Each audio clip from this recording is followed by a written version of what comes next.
Ազգային ժողովի մեծարգո նախագահ, հարգելի փոխնախագահներ, հարգելի պատգամավորներ, հարգանքներիս հավաստիքը բոլորիդ, շատ հաճելի է կրկին անգամ այս ամբիոնին մոտենալ և այստեղ ելույթ ունենալ։ Հարգելի գործընկերներ, 2024-25 թվականներին Հայաստանի Հանրապետությունում տեղի են ունեցել 4 տեղական ինքնակառավարման ընտրություններ, տեղական մարմինների 4 ընտրություններ, որոնցից 3-ը համամասնական ընտրակարգով, 1-ը մեծամասնական ընտրակարգով։ Եվ պիտի արձանագրեմ այն փաստը, որ բոլոր 4 դեպքերում ընտրությունների արդյունքների բողոքարկում չենք ունեցել։ Եվ ի պատիվ կենտրոնական ընտրական հանձնաժողովի և մեր ընտրական համակարգի կարող եմ արձանագրել նաև, որ ըստ էության կենտրոնական ընտրական հանձնաժողովի ներկայիս կազմի գործունեության ընթացքում կազմակերպվել են 10-ից ավել համամասնական ընտրակարգով ընտրություններ, այդ թվում Երևանի ավագանու ընտրությունները, և այդ ընտրություններում արդյունքների բողոքարկում չի եղել։ Սա շատ կարևոր է մեզ համար։ Հարգելի գործընկերներ, նախորդող շրջանում, հաշվետու շրջանում 24-25 թվականներին ըստ էության կենտրոնական ընտրական հանձնաժողովը կենտրոնացած է եղել ընտրական համակարգի զարգացման ուղղությամբ, այդ թվում նաև սպասվող ազգային ժողովի ընտրությունների նախապատրաստման ուղղությամբ։ Եվ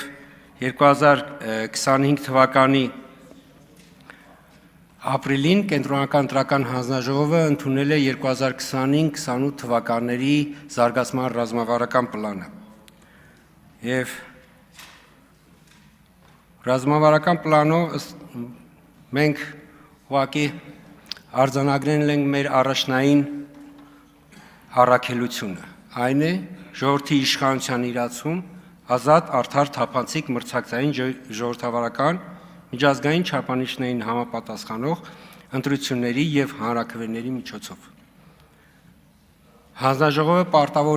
պարտավորվում է ապահովել, որպեսզի ընտրական իրավունքը իրացվի ընդհանուր, հավասար և ուղղակի սկզբունքների հիման վրա, քվեարկությունը լինի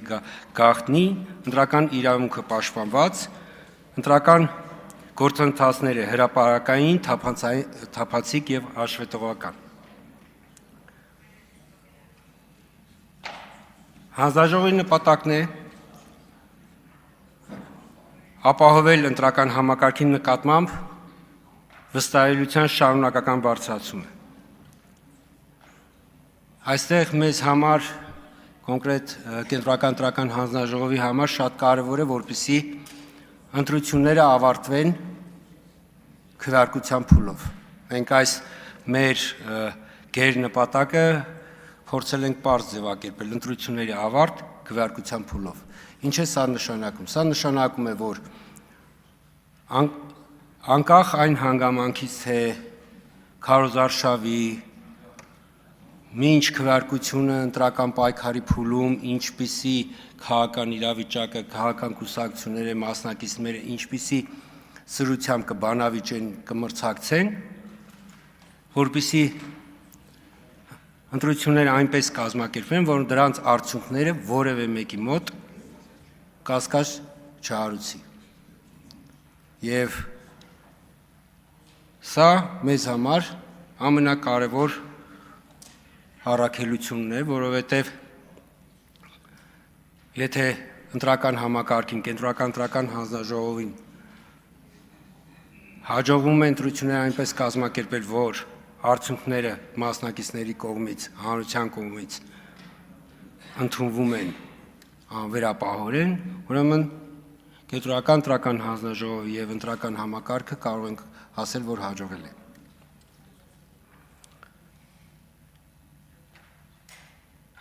Այս նպատակով ընտրական գործընթացների արդյունավետ կազմակերպում, թափանցիկություն եւ հաշվետվողականության բարձրացում, տեխնոլոգիական զարգացում, ընտրողների կրթություն եւ իրազեկման բարձրացում, ընտրական հանձնաժողովների կարողությունների զարգացում։ Սա ես թվարկում եմ մեր ռազմավարության այսպես անկյունաքարային կետերը շատ այսպես կրճատ տարբերակով, բայց պիտի արձանագրեմ, որ այս ամենը ինչ ես թվարկում եմ, ըստ էության բոլոր մեր նախապատրաստական կազմակերպչական գործընթացների հիմքում ընկած է ուսուցումը։ Տարիների փորձը ցույց տվեց, որ ընտրությունների ժամանակ հնարավոր բոլոր խնդիրների ակունքը դա գիտելիքի պակասն է։ Այդ թվում տեղամասերում խնդիրները կամ նույնիսկ քարոզարշավի ընթացքում ի հայտ եկող խնդիրները մեծամասամբ խնդիրները, ես նկատի ունեմ քրեաիրավական դաշտի խնդիրները, որոնք որ ի հայտ են գալիս ընտրությունների ժամանակ, հիմնականում պայմանավորված են գիտելիքի պակասով։ Եվ սա է մեր այն մոտեցման պատճառը, որ մենք փորձում ենք ընտրություններում ներգրաված բոլոր սուբյեկտների համար կազմակերպել դասընթացներ անդադար։ Ուսուցման փուլեր բոլոր, այսինքն այստեղ քանի որ խորհրդարանական խմբակցությունները տեղամասային ընտրական հանձնաժողովների անդամ նշանակելու իրավունք ունեն, այն սուբյեկտներն են, ովքեր նշանակում են տեղամասային ընտրական հանձնաժողովի անդամներ, դուք գիտեք, որ լիցենզավորում է իրականացվում, այսպես կոչված լիցենզավորման գործընթացը։ Այնուհետև մենք բոլոր ընտրությունների ժամանակ նշանակված տեղամասային ընտրական հանձնաժողովի անդամների համար անցկացնում ենք դասընթաց արդեն ձևավորված կազմերի հետ։ Բայց դրանից զատ հատուկ դասընթաց են կազմակերպում նաև հատկապես նախագահ քարտուղարների համար, այսինքն ըստ էության նախագահ քարտուղարները երկու դասընթացի փուլեր են անցնում, որովհետև նախագահ քարտուղարների դասընթացները տարբերվում են նաև այն տեսանկյունից, որ ընտրական օրենսգրքի գիտելիքների զատ նրանց նաև ուսուցանվում է առաջնորդություն, ռիսկների կառավարում եւ նախորդ շրջանի ընտրությունների փորձը, որ մենք ըստ էության տեղամասերում խնդիրներ չենք ունեցել, նկատի ունեմ ընտրախախտում կամ ինչ-որ լուրջ խնդիրներ, պայմանավորված է այս հանգամանքով։ Եվ հաջորդ նորարարությունը, որը որ մենք առաջին անգամ կիրառեցինք Երևանի ավագանու ընտրությունների ժամանակ եւ պատրաստում ենք նաեւ ազգային ժողովի ընտրությունների ընդառաջ այդ նույն կազմակերպել, դա ընտրություններին մասնակցող քաղաքական ուժերի վստահված անձանց ուսուցումն է։ Մենք Երևանի ընտրությունների ժամանակ գրանցված քաղաքական ուժերին առաջարկեցինք, որ եթե ցանկանում են, մենք կարող ենք տրամադրել դասընթացավարներ, որոնք կմոտենան գրանցված կուսակցությունների մատնանշած վայր, իրենց հետ տանելով նյութեր, իրազեկման նյութեր վստահված անձերի համար, կվարեն դասընթացները, կտրամադրեն այդ նյութերը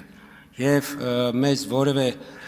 տվյալ, այսինքն վստահված անձանց վերաբերյալ որևէ գրացում մեզ պետք չէր։ Մենք ուղղակի նույնիսկ առաջարկել ենք, որ եթե դուք հնարավորություն չունեք, այսինքն տարածքներ, որտեղ որ կարող եք 20-30 հոգանոց խմբեր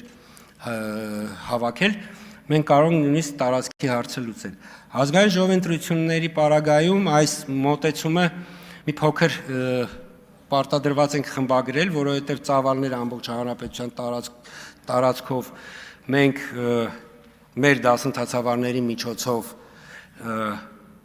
ֆիզիկապես չենք կարողանա կազմակերպել, բայց մենք գրանցումից հետո, գրանցված քաղաքական ուժերին առաջարկել ենք, որպեսզի իրենք տրամադրեն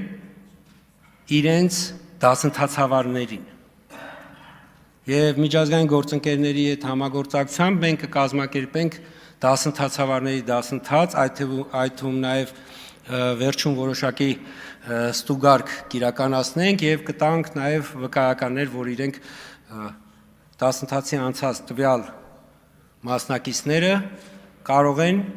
իրականացնել վստահված անձանց դասընթացներ։ Սա այս մոտեցումը մենք ասում ենք ինչու ենք անդադ այսպես ուսուցանում, որովհետև շատ կարևոր որպեսզի տեղամասում գործունեություն իրականացնող սուբյեկտները, նկատի ունեմ հանձնաժողովի անդամ, դիտորդ, ԶԼՄ ներկայացուցիչ, վստահված անձ, ովքեր որ որոշակի իրավունքներ եւ պարտականություններ ունեն տեղամասում ընտրությունների քվեարկության ընթացքում, արդյունքների ամփոփման ընթացքում, իրենք բոլորը առաջնորդվեն նույն ընտրական օրենսգրքով։ Մենք Երևանի ընտրություններում ունեցանք մի դեպք, երբ որ քաղաքական ուժերից մեկը, որը որ չէր, այսպես ասած, ցանկություն չէր հայտնել վստահված անձերի, որպեսզի իրենց վստահված անձերին ուսուցում իրականացնեին, բոլոր տեղամասերին հրահանգ էին տվել, որ կարող են երկուական վստահված անձ միաժամանակ տեղամասում գտնվել։ Իսկ այս շփոթմունքը պայմանավորություն անում, որ նման իրավունք կուսակցություններ ունեն ազգային ժողովի ընտրությունների ժամանակ, թիմ ընտրությունների ժամանակ տեղամասում յուրաքանչյուր քաղաքական ուժ կարող է ունենալ մեկ վստահված անձ, բայց իրենց սխալ հրահանգը տեղամասերում առավոտյան Երևանի ավագանի ընտրությունների ժամանակ առավոտյան մի, այսպես ասենք, շիլաշփոթ իրավիճակ էր ստեղծվել, որ ուղղակի մեզանից 15 րոպե պահանջեց, որ մինչև այդպես 8:10-15 մինչև այդ քաղաքական ուժի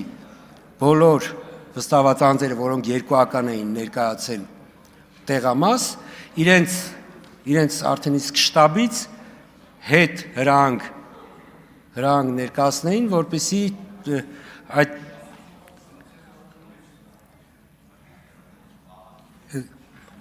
Հարգելի գործընկերներ, խնդրում եմ բոլորդ զբաղեցրեք ձեր տեղերը եւ լռություն պահպանեք։ Հարգելի գործընկերներ, հաշվի առնելով այն հանգամանքը, որ 2 ամսից ազգային ժողովի ընտրություններն, իսկ դուք համոզված եմ, որ բոլորիդ առավել շատ հետաքրքրում է, թե ԱԺ նախապատրաստական ինչ գործընթացների իրականացրել կենտրոնական ընտրական հանձնաժողովը, պիտի ես ներկայացնեմ այդ փուլը։ Ըստ էության 2024 թվականից ընտրական համակարգի թվային միջավայրը մանրակրկիտ ստուգվում, հետազոտվում եւ բարելավում է։ Եվ արդեն այս փուլում կարող ենք արձանագրել, որ մեր ընտրական համակարգի թվային գործիքները ըստ էության ամբողջ մեր ընտրական փուլը իր մեջ պարփակում է եւ բացառությունը մնում է քվեարկության գործընթացը, որը որ բուն քվեարկության գործընթացը իրականացում է թղթային, բայց մնացած ամբողջ գործընթացի ապահովման համար ներդրված են թվային գործիքներ։ Իհարկե զուգահեռ մի քանի պարագայում, քանի որ դա ընտրական օրենսգրքով է պայմանավորված, պահպանվում են նաև թղթային տարբերակ։ Օրինակ կուսակցությունների առաջադրման գործընթացը ինքը ըստ էության ներկայիս ներդրված գործիքը, որը որ կա բոլոր առաջադրվել պատրաստող քաղաքական ուժերը կարող են ընտրությունների նշանակելուց հետո դիմել եւ ստանալ օգտահաշիվ։ Այդ օգտահաշվով արդեն իրենք կարողանում են ձևավորել իրենց ցուցակները, կարողանում են ներկայացնել կից փաստաթղթերը, այսինքն համակարգը դրա հնարավորությունը տալիս է, կարողանում են հետագայում նաև հայտարարագրեր ներկայացնել, այդ թվում նաև քարոզարշավի փուլում ֆինանսական հաշվետվությունները եւ ու երեք մենք նաև հրավիրել էինք արդեն իսկ օգտարշիվ ստացած քաղաքական ուժերի ներկայացուցիչներին, այդ թվում նաև այն քաղաքական ուժերին, որոնք որ դեռ օգտարշիվ չէին ստացել, բայց կարող էին մտադրություն ունենալ, որպեսզի առավել մանրամասն ծանոթանային այդ գործիքակազմի հետ։ Դիտորդների, զանգվածային լրատվության միջոցների հավատարմագրումը ամբողջությամբ ներկայումս թվային է։ Այսինքն դիտորդներին, ԶԼՄ ներկայացուցիչներին կարիք չկա գալ կենտրոնական ընտրական հանձնաժողով, իրենք request համակարգով իրենց դիմումները գրանցման անհրաժեշտ փաստաթղթերը ներկայացնում են, դրանից հետո գրանցվում են, գրանցումից հետո իրենց կլինի դիտորդներին, թե լրագրողներին, իրենք են մուտք անում տվյալները, համակարգը գրանցում է, դրանից այդ թվում նաև համակարգը հնարավորություն ունի համեմատելու արդյոք օրինակ դիտորդի տվյալները այլ որպես ընտրության մասնակցող սուբյեկտ գրանցված է թե ոչ, օրինակ ԶԼՄ ներկայացուցիչ կամ թեկնածու, իսկ ինքը համակարգը որտեվ չի կարող դիտորդը լինել թեկնածու կամ ԶԼՄ ներկայացուցիչ, ԶԼՄ ներկայացուցիչը չի կարող լինել թեկնածու եւ այսպես շարունակ, այսինքն այս համակարգերը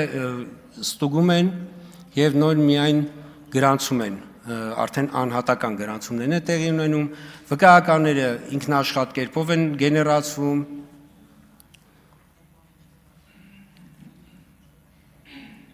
ներկայիս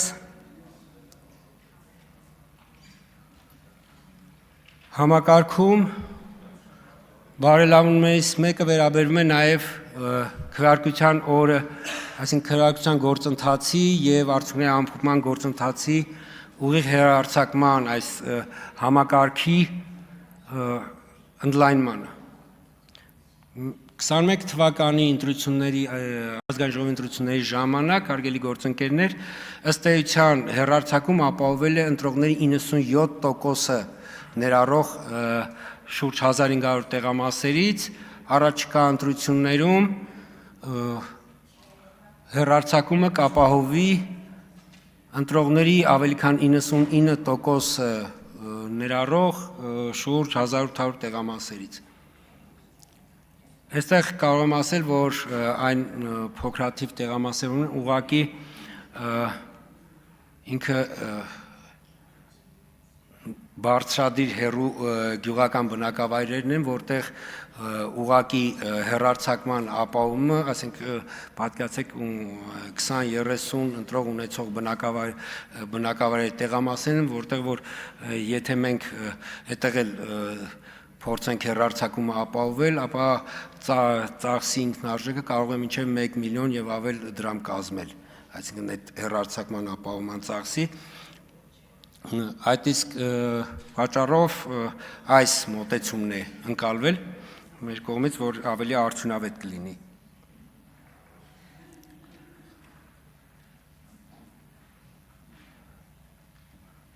Մյուս նախապատրաստական այլ աշխատանքների մասին հարգել գործենք փետրվար ամսին իհարկե մենք հաղորդագրություններ տարածում ենք նման միջոցառումներ, որ կազմակերպում ենք, բայց երբեմն նաև դա այսպես ասենք աննկատ է անցնում, բայց փետրվար ամսին կենտրոնական ընտրական հանձնաժողովի նախաձեռնությամբ տարածքային կառավարման եւ ենթակառուցվածքների նախարարության հետ համատեղ տեղական ինքնակառավարման մարմինների եւ մարզպետարանների ղեկավար կազմերի համար կազմակերպվել են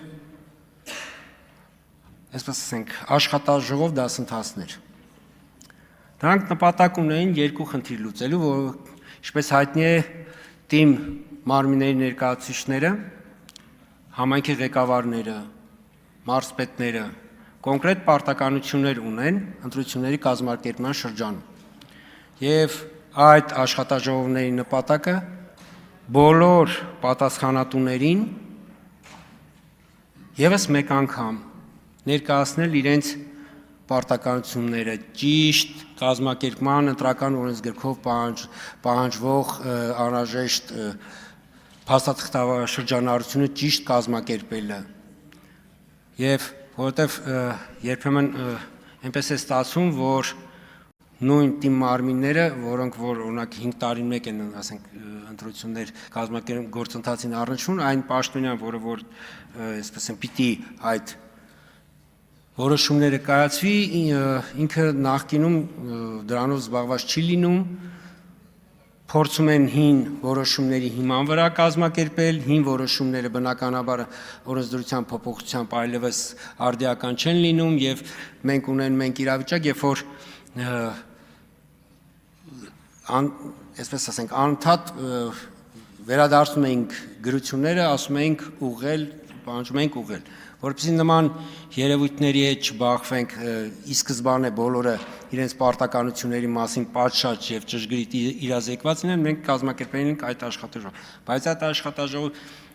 հաջորդ փուլը նվիրված էր վարչական ռեսուրսի չարաշահման բացառման։ Այսինքն մենք բոլոր թիմ մարմինների ղեկավար կազմի, մարզպետարանի ղեկավար կազմին եւս մեկ անգամ ներկայացրել ենք վարչական ռեսուրսի չարաշահման, արգելման օրենսդրությամբ, այսպես ասենք, այն կարգավորումները, իրավական կարգավորումները, որը առկա են օրենսդրությունում։ Եվ ամենակարևոր հանգամանքն է, որպեսզի